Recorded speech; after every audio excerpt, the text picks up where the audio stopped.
Hello and welcome to another CardFellas Shorty, and we're wrapping up the weekend, and it was one of kind of the most exciting weekends of the year if you're a big NFL fan, and that is the NFL Draft.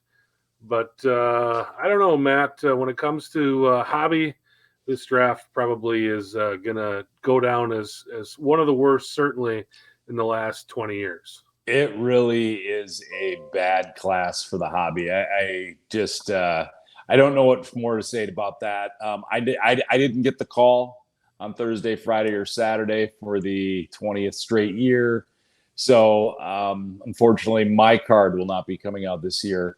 But if it did, it might actually be one of the more valuable cards, considering how bad this class is for the hobby. I'm joking, of course, but a lot of things to talk about when we dissect this draft, especially when you start looking at years past. I think the number one thing whenever you're looking at an NFL draft class or NFL cards is, what does the quarterback situation look like? And this year, Chris, was atrocious. And even the guy who went first, the first quarterback off the board, there are so many question marks about him that I don't even think anybody in the hobby's like, I got to get me some Kenny Pickett cards.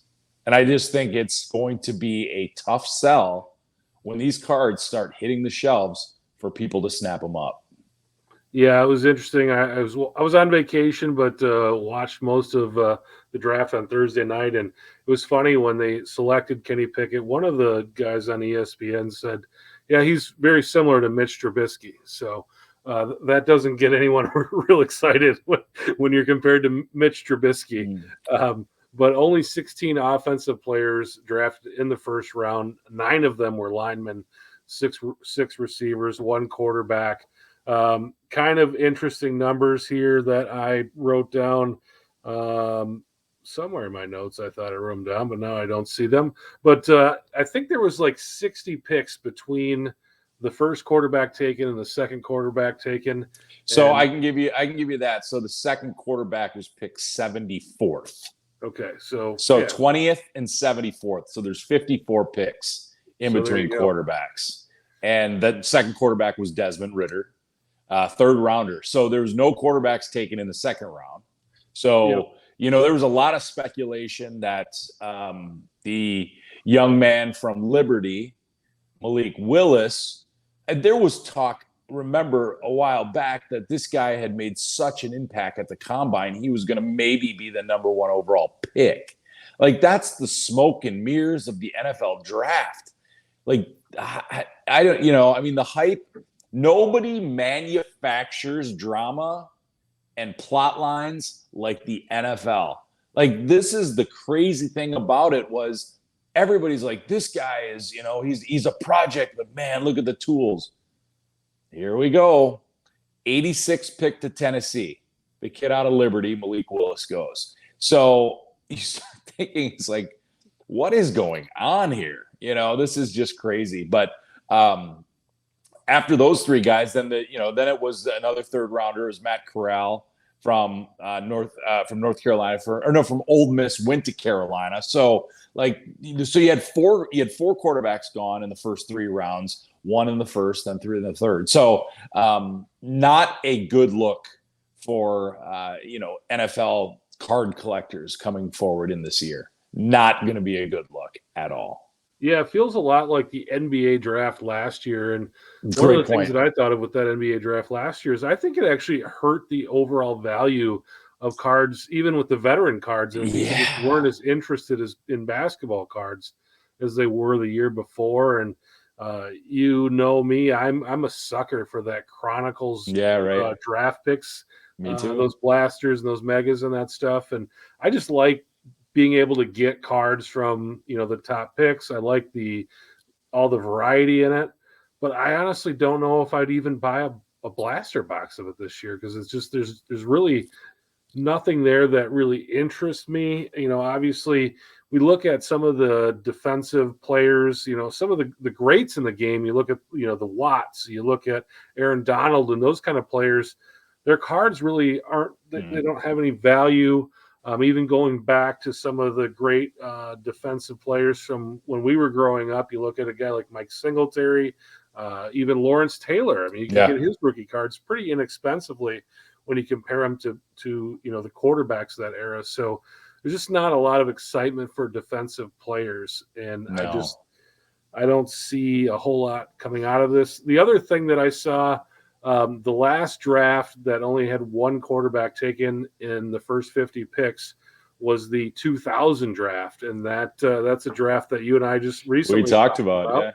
Yeah. And Chad Pennington was the one pick inside the 50.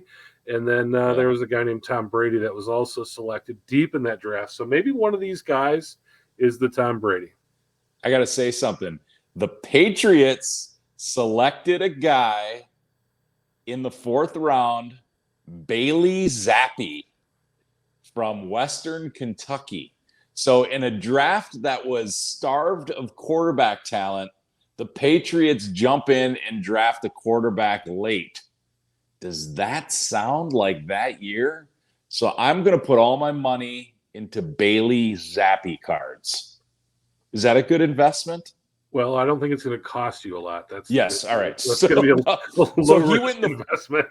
He didn't go number 199. He went 137, and that was a 4th round. But I just found that to be funny because we just talked about the 2000 draft or the 2000 set with Brady, where he was the cast off, and here the Patriots go in another quarterback draft that is not, it doesn't have a headliner, and here they are. So this year's draft, though, when we look at the talent, wide receivers are clearly of the skill positions. This is a great draft class for that. However, I don't know if these guys are as dynamic as some of the other guys in the past, recent past. And then the other thing is the situations they were drafted in is not going to be conducive to a great start, in my opinion. So let's look at some of these guys.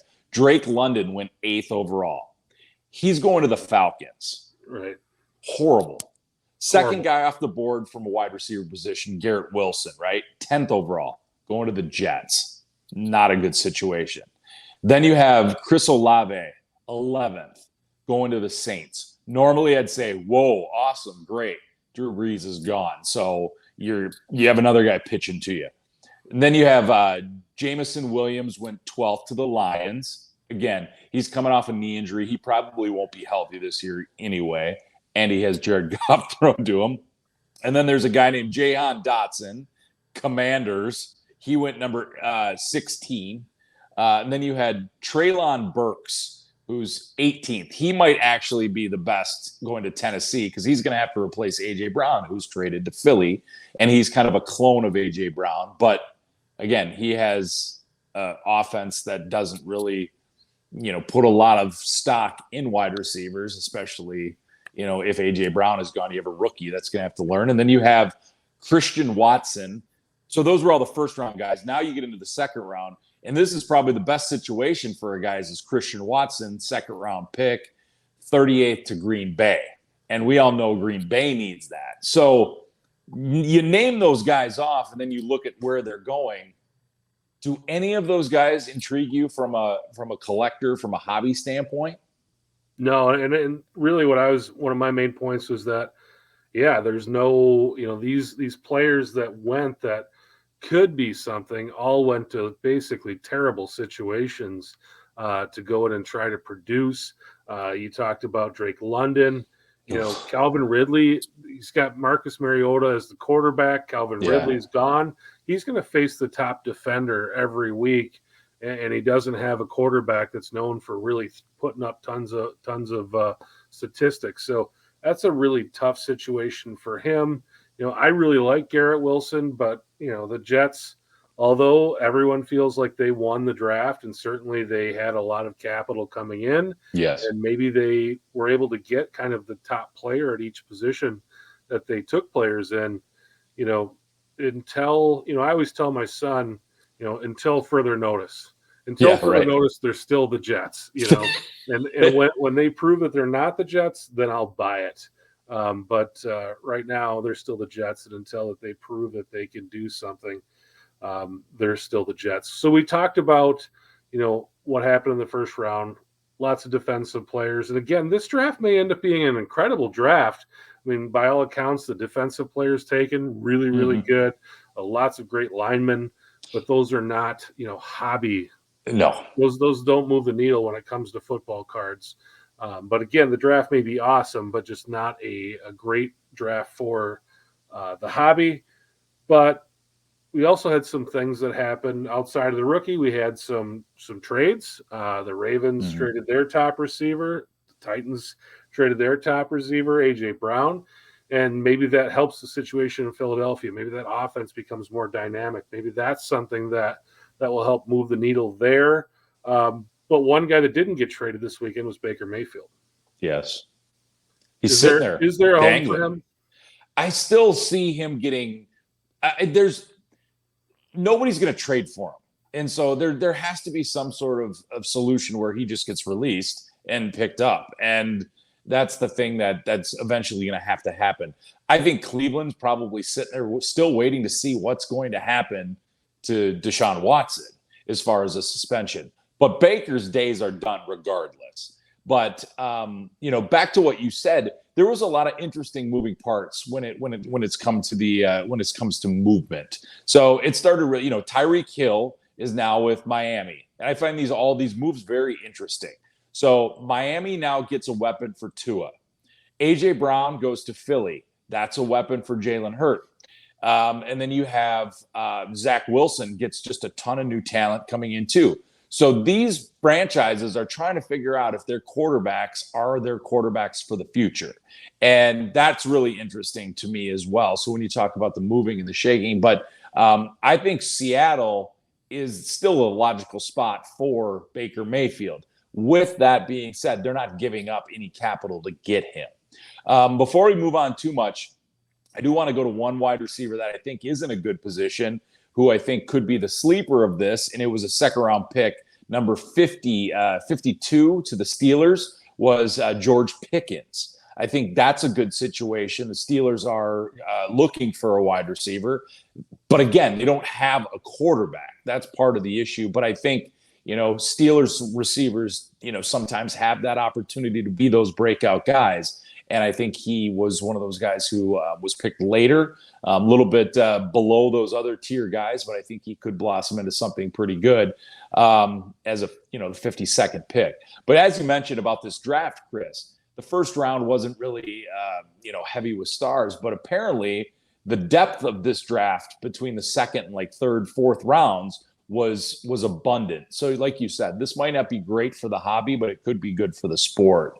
And one of the places I think this could have, some impact on the hobby too. I know we talked about the wide receivers going into bad spots, but running backs, there are two good running backs that I think had has some potential and had some good landing spots. And that's Breece Hall went to the Jets. The team that supposedly won the draft, second round, 36th pick overall from Iowa State. And then Kenneth Walker III went to Seattle, and he was a second round pick, 41st overall.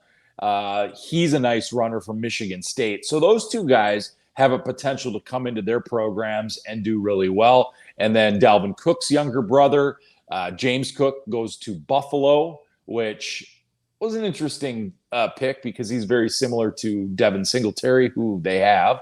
But, those are the three guys from a running back position. I wouldn't put Cook there. But the other two guys, they have an opportunity to really be the bell cows there and, maybe be a guy. I don't want to say a Jonathan Taylor-like season because what Jonathan Taylor did was absolutely ridiculous. But they could put together, 1,000-yard season with anywhere between 8 and 10 touchdowns, which – it's a pretty good rookie campaign, and if they stay healthy, you get a good, long, sustained career, and you never know where these guys go. But at this point, we're just grasping, right? I mean, we're grasping for anyone to have a good, long career out of this draft class from a hobby perspective. Again, not necessarily an NFL perspective, but a hobby perspective.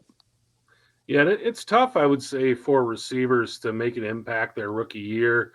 Obviously we had Jamar Chase, we've had your guy from Minnesota, Jefferson, have good rookie years, but generally that receiver position is going to take a year or two. And again, most of those big time guys are going to go to teams that generally don't have great offenses.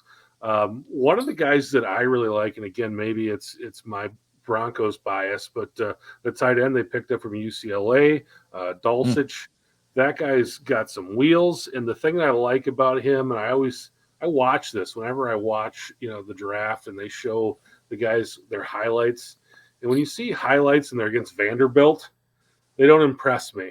But when you watch this guy and he's scoring touchdowns against LSU and USC, and you're like, that's something good. He's scoring touchdowns against guys that are going to be playing in the NFL. He's running away from guys who are going to be playing in the NFL. If you score a touchdown against Vanderbilt, I guess it's more impressive than anything you or I have done. But but playing in the NFL. Yeah, they're not hosting a podcast from their garage in their basement, so you expect them to perform well against Vanderbilt. But no, you're absolutely right. And that's another name that I agree. I think intriguing player, and with Russell Wilson there, obviously that makes him much more valuable than maybe some of those receivers. And the one person, from a perspective that I've heard, the analysts say, who could have the Hall of Fame career? Who's built to have a Hall of Fame career? And it's the Aiden Hutchinson, the defensive end that went second. They said, he's very much like, he's basically the fourth Watt brother. He's those guys, that type of player. And, over the course of a career, it's so hard for anybody to say, yeah, this guy has a Hall of Fame career ahead of him because, injuries, bad situations, you never know. But that's kind of what the talk radio folks were saying. This guy is just built differently when it comes to playing the game. And he plays a sexy position as an edge rusher that, has opportunities to get the sacks. And, if you start stringing together a couple 15, 16 sack seasons, all of a sudden, you're in the Pro Bowl every year. And next thing you know, you're in the Hall of Fame. So that's the way that people have looked at this. But again, you mentioned it right off the top. He's not going to be Mike Singletary. He's not going to be Michael Strahan. He's not going to be Lawrence Taylor. So, and even if he's half as good as that, the card value's virtually zero. So if you like Aiden Hutchinson, you'll be able to get his cards really, really inexpensively. For sure. The other thing that I guess I thought of when I was watching this, and I saw it reported that the Raiders are planning on getting rid of basically all three of their first round picks from 2018. They had 3 picks in the first round, similar to what the Jets had this year, and they're not going to option any of them.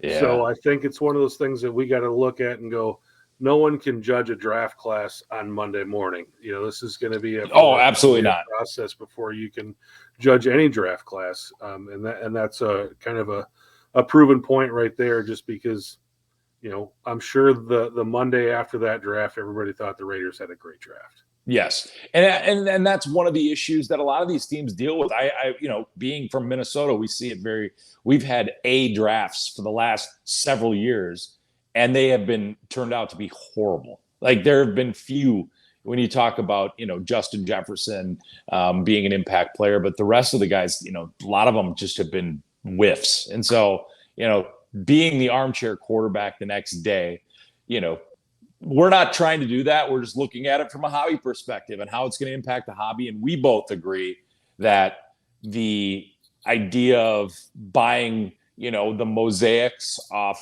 Fanatics drops are probably going to be, achievable. Whereas this year it's not. And while we're talking about this year, let's talk about, or this past year, because there isn't a lot of great buzz with this draft class. I saw this on Twitter and I said, hey, Chris, let's talk about this. So last year's draft class, quarterbacks were abundant and there was a lot of buzz around that. You had the number 1 overall pick with Trevor Lawrence. Then you had Justin Fields, Trey Lance, you had Mac Jones, you even had, I'll even throw him in there, Davis Mills too, Zach Wilson. So there's a bunch of guys in there that, still have, when you look at that draft class compared to this draft class, it's like the Rolls Royce versus a Yugo. It's like you're talking about night and day, 2 different days. I mean, it's so different. So we thought we'd ask this question.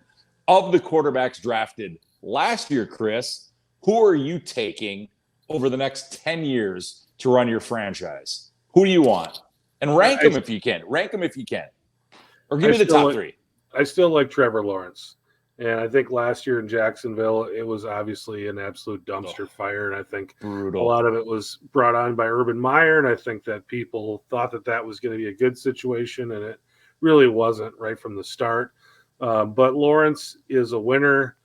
He still threw for 3,600 yards. The receiver or the touchdowns, interceptions last year, they weren't good. But I think if he stays healthy, those numbers can really improve. Doug Peterson, I know the end of the Doug Peterson era in Philadelphia wasn't pretty, but he is a former quarterback, was a quarterback in the NFL for a long, long time. I think more importantly, Doug Peterson's a steady hand. He's a guy that's not going to be, he's not going to be on TV in a bar dancing with a girl. Like he's going to be the steady hand. He's going to be the rock there. And I think he will steer Trevor Lawrence in the right direction. I think they also had a pretty good draft this year as well. Yes. And I think that they're going to be kind of one of those teams that's a little bit below the radar. I think there was a lot of big expectations last year. Just, you got this Trevor Lawrence kid coming in. You had ETN coming in, and then he ended up getting hurt. But I think they're going to be under the radar, and they're just going to go about their business. And I feel like they could definitely be a team that's going to be around that 500 mark. And I think, touchdowns in the mid-20s, maybe interceptions stay around that 15 mark this year. And I think that would be a nice season for Lawrence. And I think, again, I think the world of the guy. You look at a guy like Watson and how great he was coming out of college. And really, other than the off-field stuff, has been incredible in the NFL. And I think Lawrence actually has the potential to be a better NFL quarterback. So he's still my guy. I agree. I have him ranked number 1. I think that's a pretty easy pick. And you nailed it. I think the coaching change is going to be what helps get him, headed in that right direction and solidify, hopefully, get the Jaguars headed in the right direction, because man, it is a dumpster fire. And, they do have a lot of really nice pieces. And I think we saw it a little bit last year. You and I talked a lot during the season. Just he showed flashes. I mean, he does have that potential. And I think when you look at where his maturity will take him in the next couple of years, I think he'll be the guy when this is all said and done, is probably the best out of this draft class.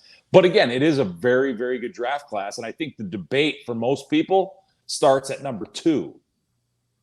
And for me, it's Mac Jones. I just think he is the type of guy that has he has the right fit for his game. B, he has the right surroundings, the coaching, the ecosystem, if you will. But I feel like he just has that prototypical quarterback that just is there's always going to be a spot for that. And so I think there's just something about his game. It's a simple game, and I think that's going to translate well over a long career. And that's why I think, the next 10 years, I think will be, very vanilla, if you will, but they're going to have success. And he's going to be part of that success. Yeah, I think he's kind of a poor man's Tom Brady. And Tom Brady was a poor man's Tom Brady at one point. Right, absolutely. It's the best way to put it. Absolutely. Right. So I think, and just, who knows what happens. Obviously, Belichick's in his 70s now, and what happens with that whole situation. I know there was a lot of people that weren't real enthused about their draft this year either. No. But you look at Mac Jones and you go, yeah, this guy, steady hand. He was as solid as you could be as a rookie quarterback last year. And again, they didn't have a ton of weapons around them either. No. I think the other guy that intrigues me though is Trey Lance, and it's Yes. because of the situation that he's in. As long as the Niners, there's another quarterback that doesn't have a home right now. What are you going to do with Garoppolo? I think the Niners would love to hand the reins over to Trey Lance. Yes. You got this Garoppolo guy already there that obviously has been successful and is not a terrible quarterback. No. But they have a lot of great pieces there. They have a great coach. They have a great front office with John Lynch. They seem to do the right things all the time, but that quarterback situation's got to get straightened out. They got to figure out who's going to be their quarterback going forward. So maybe it'll be Trey Lance, but again, he's never been on the big stage before as the guy. He was the guy with the Bison, and that's great. And they won national championships, and they were awesome. But that is a different level from what he's going to be playing at in San Francisco in the NFL. So give me your ranking from 1 to 6. You have Lawrence. Who do you have at 2? I'm going to go with Jones and Trey Lance at 3. We have the same. Fields. So we have the same for top 3. That's my 3 too. I think like you said, I think Lance has a really good opportunity to be a special player because of the situation in San Francisco. I think that's and he has the talent. Like, he is uber talented, but just haven't seen the sample size yet. So, but I have him at 3 as well. So go ahead with your 4th. I like Fields. I hate the Bears. And yes, not that I hate them as I don't like them, but I just don't think that they make the right decisions. We're talking about teams that make the right decisions. That's not the Bears. They never make the right decision. If they could get things straightened out there, I think Fields is a phenomenal talent. Yes. You put him on another team, I'd feel much better about him because he may be as talented as all these other guys. He may be a top 1 or 2 talent out of that class. Right. But with the Bears, I just think they're always going to do the wrong thing. Yes. I'm not a big Zach Wilson guy.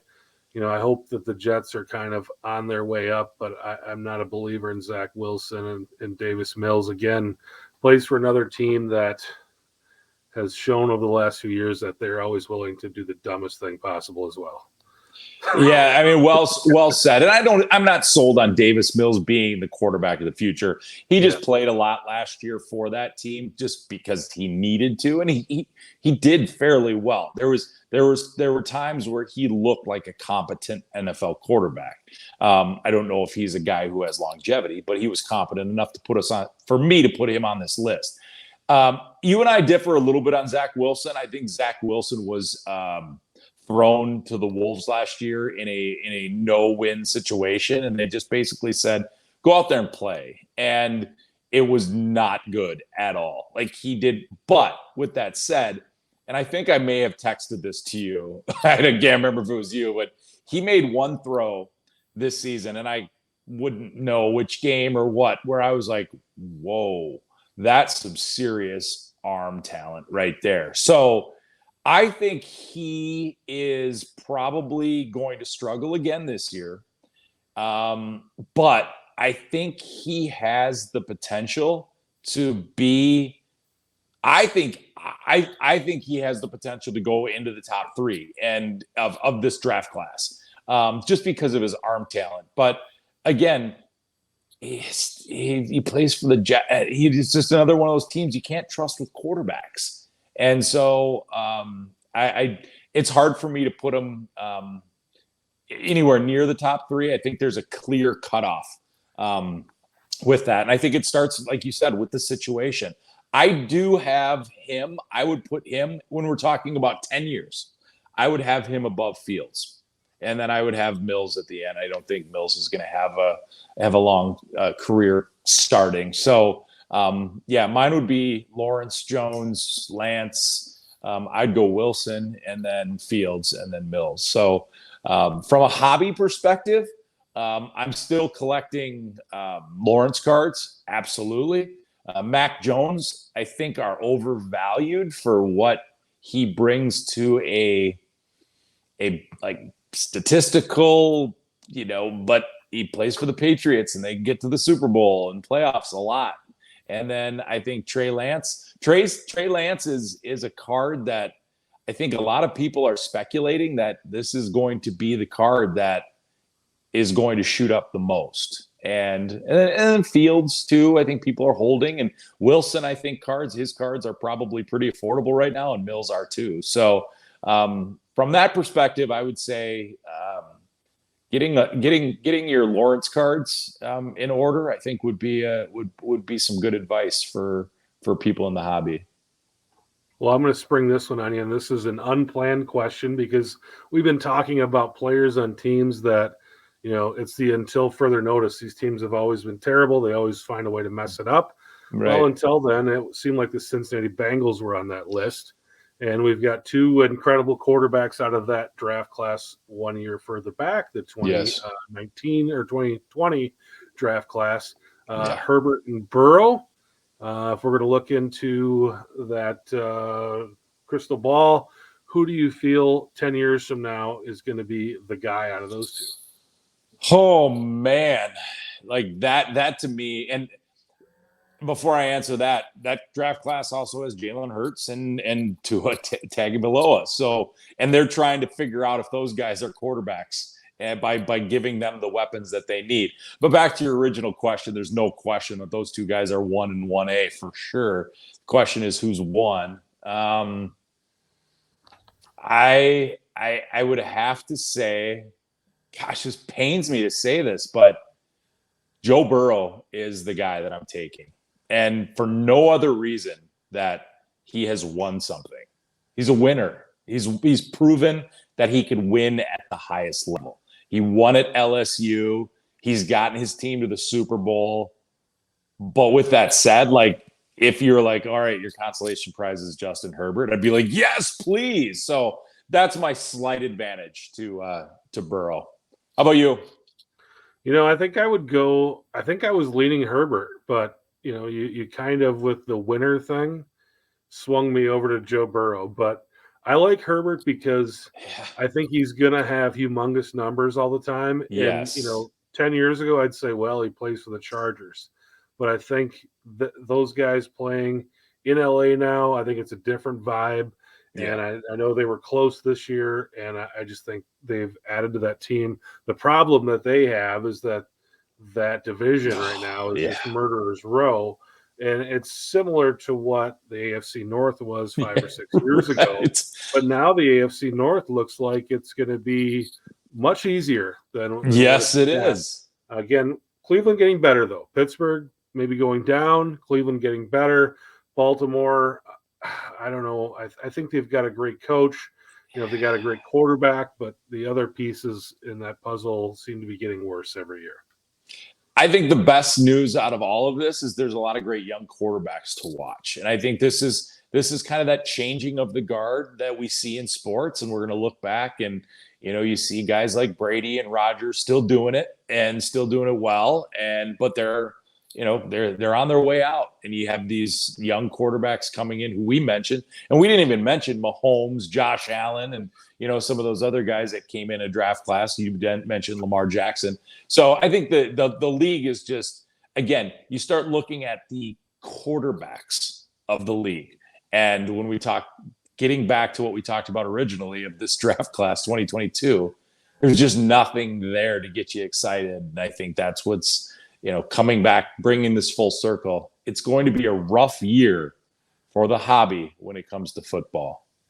Well, that's the other thing, though. I've got one more point on that, is that, my son and I were watching the draft together the first night, and he was actively cheering for Malik Willis to get drafted. And every time a pick would go and he didn't get picked, he was disappointed. I'm like, dude, you've never watched this guy play a game before. And he's like, I know, but he's like, I think he's really good. Manufactured hype, man. Yeah. We were looking, at our phones, and we're like, well, it's going to be like 10 picks before it's even somebody who even needs a quarterback. Yes. And I think with what happened in the offseason with teams going, Washington feels like they have a quarterback they can win with now.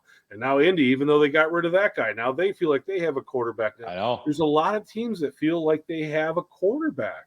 And that makes it difficult, even if this class is a down as far as talent. No one was reaching for a quarterback because so many teams felt like they had one. Yes. And I mean, I look back, 10, 15 years ago when the Vikings picked Christian Ponder like 12th, and everybody's like, what's going on? Well, the Vikings they needed a quarterback. They needed and they were going to take one, regardless of whether he was a first-round talent or not. And this year, teams were not going to do that because there were only really maybe 5 or 6 teams that felt like they really needed to draft a quarterback. Yeah. I still believe that Atlanta is just going to go. They're just pushing in on the number 1 pick for next year. Just everything that they're doing looks like that to me. So I just they're tanking for Bryce Young from Alabama or CJ Stroud from Ohio State. Those are the guys from next year's draft, the quarterbacks that people are looking for. But you're right. Yeah, it was just a weird year where you didn't have a lot of talent and there were a lot of teams that felt like they have the solution right now. Maybe not the solution to go to the Super Bowl, but the solution to take their team to the next level. Yeah, you're absolutely right. And I think that was the most interesting part of the draft, I think, because we are in an era where rookie quarterbacks don't make nearly as much as they once did. And so that's why quarterbacks go in the first round, and that's why teams take a chance on those guys. But yeah, it's really interesting. And then you start thinking about how things have changed. The swapping of quarterbacks, right. The trading of quarterbacks, the Rams and, Lions kind of started all of this. It's like, all right, we'll swap quarterbacks. That guy's not working for you. Well, let's see if he works for us. And this guy's working for you. And then quarterbacks like, I want to go this way. Okay, Russell Wilson, you're going to, Denver. Okay, this is, it's just Matt Ryan, you're going here. Like, it's just, it's a different NFL. And I think that's going to impact that might impact the quarterbacks going forward. Because if you're not a generational quarterback, you're going to wait till the 3rd round now. Maybe that's the new normal. I don't know. Or maybe this class was just obscenely bad. That's it. I feel like that could be that could be the case. No one was willing to reach there either. So right. Yes. Nobody wants to be the poster child for, reaching for Christian Ponder. But Sam Ponder was a big part of the ESPN. She was. Draft. Yes, it's good to see her part of the draft coverage. So, and you know what? Christian Ponder was a good dude. Just did not have a good NFL career. And, that'll be his legacy more than anything. Yeah, nothing wrong with being Mr. Ponder there. Not at all. Not a Mr. Sam Ponder. That's okay. There you go. Life is good. Well, so much for this being a shorty. We're just going to call this the NFL Draft Special because we almost made it to minute 40. For Matt, I'm Chris. Thanks for listening. Thanks for watching. Talk to you later.